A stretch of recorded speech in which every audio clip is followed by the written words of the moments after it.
What's the most life-changing phone call you ever received?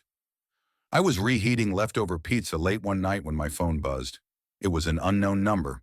I almost let it ring out. Who calls that late except telemarketers or people making mistakes? But something made me answer. I still don't know why.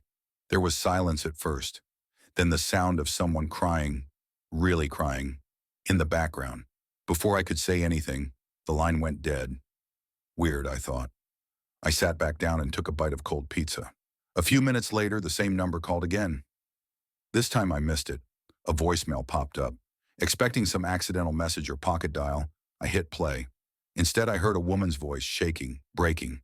She said, "Sweetheart, if you get this, I'm so sorry. I know I ruined everything between us. I know you probably hate me for what happened at Christmas. But none of this is your fault. You've always been the best part of my life." I sat up, frozen. You could hear traffic rushing in the background. Then she said, "I can't do this anymore. I'm sorry you'll have to find out this way. I love you." And that was it. My heart was racing. My mother was asleep upstairs. We hadn't argued. I knew this message wasn't meant for me. But all I could think was, this woman believes she just said goodbye to her daughter. She's ready to end everything. And she dialed the wrong number. I played the message again. You could clearly hear cars in the background. It sounded like the overpass near downtown, the kind of place you hear about in tragic news stories. I grabbed my keys and drove. I didn't have a plan.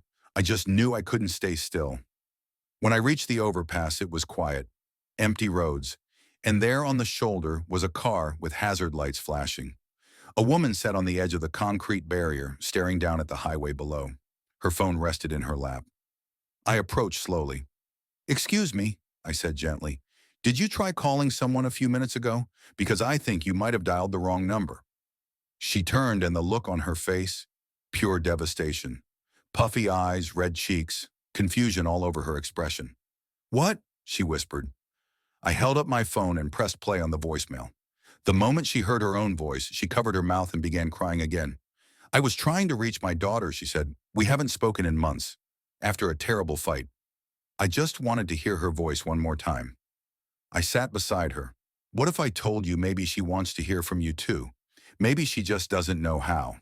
She blinked, like that thought had never crossed her mind. We stayed there for nearly an hour.